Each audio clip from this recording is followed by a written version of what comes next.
Menurut Warde, tidak ada satu definisi pun yang dapat menjelaskan pengertian lembaga keuangan secara sempurna dalam pandangan syariah. Akan tetapi, Warde memberikan beberapa kriteria tentang sebuah lembaga keuangan yang berbasis syariah, yaitu lembaga keuangan milik umat Islam, melayani umat Islam, ada Dewan Syariah, merupakan anggota organisasi International Association of Islamic Banks, dan sebagainya. Asuransi dalam pandangan ajaran Islam termasuk masalah ijtidaiyah, yang berarti bahwa hukum perlu dipelajari sedalam mungkin karena tidak dijelaskan oleh Al-Quran dan hadis secara eksplisit. Tujuan asuransi syariah yang paling utama ialah untuk pengalihan resiko. Dalam teori pengalihan resiko, tertanggung menyadari ada ancaman bahaya terhadap harta kekayaan miliknya atau terhadap jiwanya. Jika suatu hari bahaya tersebut menimpa harta kekayaan atau jiwanya, maka dia akan menderita kerugian atau korban jiwa atau cacat raga akan mempengaruhi perjalanan hidup seseorang atau ahli warisnya. Tertanggung dalam hal ini sebagai pihak yang terancam bahaya merasa berat memikul beban resiko yang sewaktu-waktu dapat terjadi. Untuk mengurangi dan menghilangkan beban resiko tersebut, maka pihak tertanggung berupaya mencari jalan kalau ada pihak lain yang bersedia mengambil alih beban resiko ancaman bahaya dan dia sanggup membayar kontraprestasi yang disebut premi. Dalam hal ini, tertanggung mengadakan asuransi dengan tujuan mengalihkan resiko yang mengancam harta atau jiwanya, dengan membayar sejumlah premi kepada perusahaan asuransi atau penanggung. Sejak itu pula resiko beralih kepada si penanggung. Apabila sampai berakhirnya jangka waktu asuransi tidak terjadi peristiwa yang merugikan, maka penanggung beruntung memiliki dan menikmati premi yang telah diterimanya dari tertanggung. Warahmatullahi wabarakatuh. Saya Nanda Hanafi Gria Sukma dari kelompok 5 ingin memaparkan makalah tentang wakaf asuransi.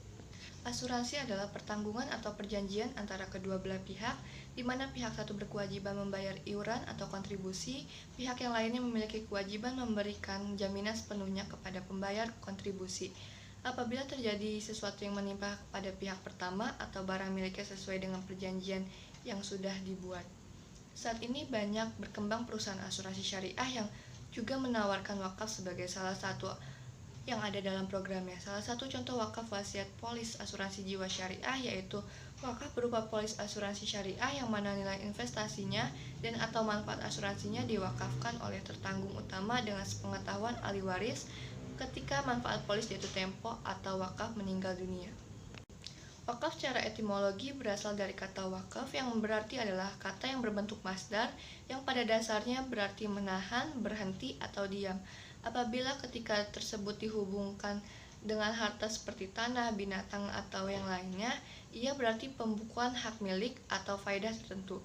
Wakaf berfungsi untuk mewujudkan potensi dan manfaat ekonomis harta benda wakaf untuk kepentingan ibadah dan untuk memajukan kesejahteraan umum, kemajuan dan peningkatan ekonomi umat, bantuan kepada fakir miskin. Asuransi syariah menurut Dewan Syariah Nasional, asuransi syariah adalah sebuah usaha untuk saling melindungi dan saling tolong-menolong di antara sejumlah orang, di mana hal ini dilakukan melalui investasi dalam bentuk aset atau tabaruk, yang memberikan pola pengembalian untuk menghadapi resiko tertentu melalui akad atau perikatan yang sesuai dengan syariah. Dalam asuransi syariah diberlakukan sebuah sistem di mana para peserta akan menghibahkan sebagian atau seluruh kontribusi yang akan digunakan untuk membayar klaim jika ada peserta yang mengalami musibah. Dengan kata lain, bisa dikatakan bahwa di dalam asuransi syariah, peranan dari perusahaan asuransi hanyalah sebatas pengelolaan operasional dan investasi dari sejumlah dana yang diterima saja. Di Indonesia, asuransi syariah sudah banyak tersedia dengan mudah. Produk-produk asuransi jiwa maupun asuransi kesehatan yang bisa didapatkan dengan mudah melalui perusahaan-perusahaan asuransi swasta.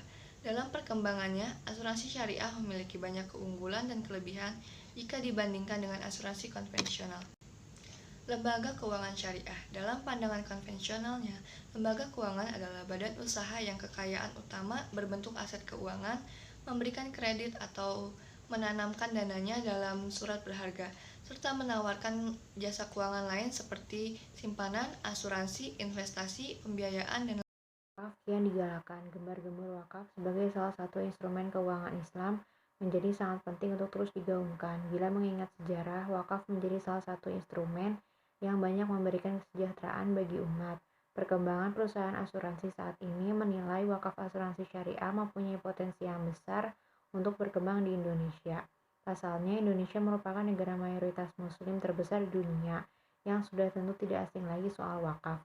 Wakaf adalah bentuk kedermawanan dalam Islam yang memberikan manfaat berkelanjutan bagi masyarakat sehingga menjanjikan pahala yang tidak terputus.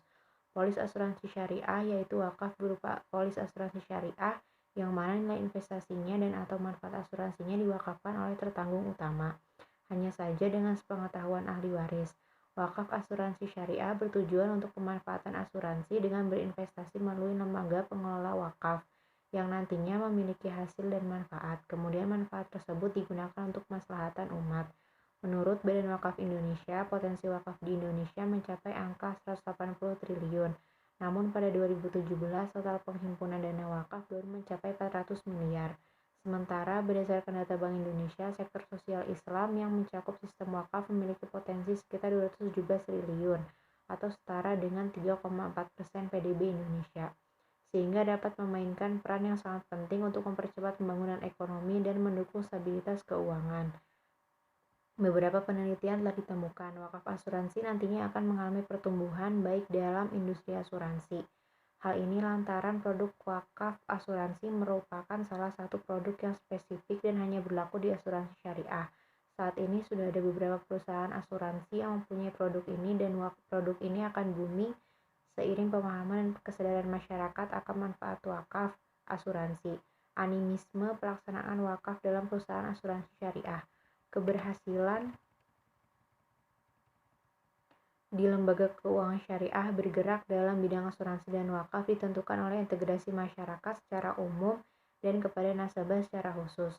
Sebagai contoh, ketika seseorang melakukan ikrar wakaf wasiat polis asuransi jiwa syariah di lembaga wakaf polis yang diwakafkan, memiliki uang pertanggungan sebesar 500 juta. Artinya jika orang tersebut dipanggil menghadap Tuhan Yang Maha Kuasa kapanpun itu, uang 500 juta plus nilai investasi karena ini produk unit-link akan diserahkan kepada lembaga wakaf untuk kepentingan pendidikan dan dakwah Islam. Salah satu syarat yang harus dipenuhi oleh nasabah adalah menyampaikan niat nasabah untuk berwakaf polis kepada semua ahli warisnya. Ahli waris berhak atas harta Anda kelak ketika nasabah tiada sesuai bagian masing-masing menurut syariat Islam.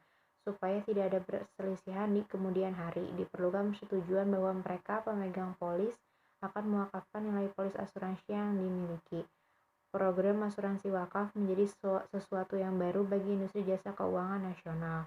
Produk ini berupa polis asuransi syariah yang mana nilai manfaat dan asuransi diwakafkan oleh tertanggung utama dan sepengetahuan ahli waris. Hadirnya program wakaf asuransi syariah dimungkinkan dengan Fatwa Majelis Ulama Indonesia No. 106/DSN MUI /10/2016 tentang wakaf manfaat asuransi dan manfaat investasi pada asuransi jiwa syariah.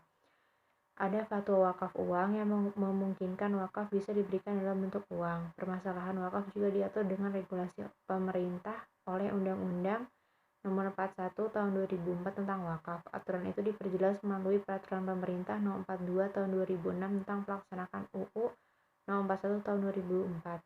Melalui ketentuan-ketentuan itu jelasnya, wakaf dimungkinkan untuk diberikan secara berjangka. Dijelaskan misalnya wakaf tanah diberikan dalam jangka waktu 10 tahun saja. Setelahnya, tanah tersebut baru bisa dikembalikan ke pemilik asal atau ahli warisnya.